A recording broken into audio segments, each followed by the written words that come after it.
अस्सलाम वालेकुम, welcome to my YouTube channel multi dimensional updates.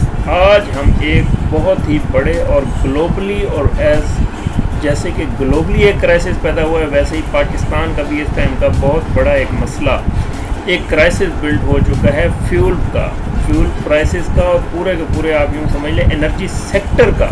तो बात करते हैं आज हम फ्यूल प्राइसेस की कि क्यों ग्लोबली और पाकिस्तान में इतना ज़्यादा ये प्राइसेस अप हो रही हैं। फ्यू वीक्स पहले आप देखते हैं कि प्राइसेस कुछ थी और अब एक बहुत बड़े डिफरेंस के साथ आपको ये प्राइसेस देखने को मिलती हैं। अब बात करते हैं कि पिछले यानी कि 1-2 दिन में जो प्राइसेस बढ़ी हैं। पेट्रोल की जो प्राइस है 233 रुपये 99 पैसे 89 पैसा यानी कि 234 रुपये पर लीटर तक जा पहुंची है और 24 रुपये का इसमें हालिया इजाफे के बाद। उसके बाद हाई स्पीड जो डीजल है उसमें 60 रुपये तक का इजाफा करके 263 रुपये तक इसको ले जाया गया है। अब ग्लोबल रीज़न की तरफ आते हैं तो सबसे पहली जो इसमें रीज़न बनती है वो हमारा क्रूड ऑयल का महंगा होना है पूरी दुनिया में। क्रूड ऑयल क्यों महंगा हो रहा है इतनी तेज़ी से और पूरी दुनिया में? क्योंकि अब ये ग्लोबल मसला बन चुका है। वो यूँ कि जब कोरोना आया था उस टाइम इतनी ज़्यादा मिकदार में क्रूड ऑयल था हमारे पास, क्योंकि हमारे पास उसकी खपत ही नहीं थी, कोई लेने वाला ही नहीं था, तो फ्यूल प्राइसेस बहुत ज़्यादा नीचे आ गए थे। इवन यहाँ तक आप समझ सकते हैं कि कंपनीज़ के पास स्टोरेज के लिए जगह ना थी और वो हैवी रेंट पे कर रही थी इस काम के लिए। अब हुआ ये कि जैसे ही कोरोना ख़त्म हुआ, कोविड पेंडेमिक सारा ख़त्म हुआ, तो बिजनेसेस दोबारा रिवाइव हुए, इंडस्ट्री दोबारा चली और एकदम से बहुत बड़ी डिमांड आई पूरी दुनिया में फ्यूल की, जिसकी वजह से फ्यूल प्राइसेस अप होती चली गई और डे बाय डे, बल्कि आप यूँ समझे डेली का रेट निकला एक फ्यूल का। उसके बाद आ जाता है कि जो पेमेंट सारी होती है फ्यूल के लिए वो सारी डॉलर्स में होती है। पूरी दुनिया में करेंसीज नीचे जा रही हैं और डॉलर ज़्यादा से ज़्यादा मजबूत होता जा रहा है। अब एक क्रूड ऑयल की प्राइस बढ़ रही है, दूसरा डॉलर की प्राइस बढ़ रही है, तो वो मल्टीपल हो के हमें उसका इफेक्ट मिलता है पूरी दुनिया में। फ्यूल प्राइसेस की एक अगली वजह है कि रशिया ने जो इन्वेजन की है यूक्रेन पे। अब रशिया से हमारा इसका पूरा ग्लोबली क्या लिंक है? वो इस तरह कि रशिया बहुत बड़ा एक्सपोर्टर है, ऑयल पूरी दुनिया में एक्सपोर्ट करता है।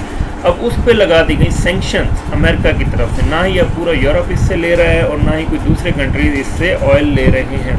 अब वो ये कि जो बाकी ऑयल प्रोड्यूसर थे या बाकी कंपनी थी बाकी मुल्कों की, उन्होंने अपनी मर्ज़ी के रेट से ऑयल बेचना शुरू किया हुआ है, क्योंकि रशिया से तो अब मिल नहीं रहा। अब ज़ाहिर बात है सप्लाई एंड डिमांड का गैप रह जाता है, तो उस वजह से फ्यूल प्राइसेस अप हो रही हैं। अब बात करते हैं कि पाकिस्तान में इतनी तेज़ी से क्यों बढ़ रही हैं प्राइसेस। उसकी सबसे पहली वजह है IMF प्रोग्राम, जो इस टाइम एक हॉट न्यूज़ बनी हुई है।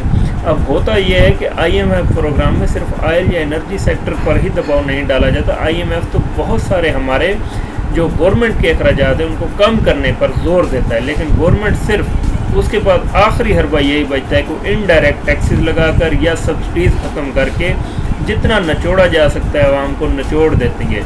इसकी बहुत बड़ी वजह यह भी है कि हम 9 मिलियन टन जो है हर साल हम पेट्रोल इंपोर्ट करते हैं और 8.8 मिलियन टन तकरीबन डीज़ल भी इंपोर्ट करते हैं। अगर इसकी मंथली कॉस्ट देखी जाए तो 100 अरब रुपए की ये तकरीबन लागत आती है और हमारा सबसे बड़ा इंपोर्ट बिल भी फ्यूल का होता है, क्योंकि इसकी कंजम्पशन डे बाय डे बढ़ रही है और उसकी प्राइस ऊपर जा रही है, जिसकी वजह से हमारा बहुत ज़्यादा यानी कि डॉलर्स इसी की परचेजिंग में निकल जाते हैं। अब बात करते हैं कुछ तकरीबन 20 दिन की, जो गुज़श्ता 20 दिन गुजरे हैं, हुकूमत ने 3 दफ़ा 30 रुपये और 24 रुपये बढ़ाकर जो टोटल है 84 रुपये पर लीटर का इजाफा किया है। आप स्क्रीन पर देख सकते हैं पेट्रोल, डीजल, केरोसिन ऑयल और लाइट डीजल की लेटेस्ट प्राइसेस। तो आज की हमारी वीडियो थी एक हॉट टॉपिक जो बना हुआ है इस टाइम और एक ग्लोबल क्राइसिस, उसको हमने कंपेयर किया पाकिस्तान के साथ कि ग्लोबली क्या मसाइल हैं और हमारे अपने क्या मसाइल हैं, जिसकी वजह से ये क्राइसिस हमें फेस करना पड़ रहा है। तो आज की ब्रीफ वीडियो आपको कैसी लगी कमेंट में आगाह कीजिएगा। शुक्रिया, अल्लाह हाफ़िज़।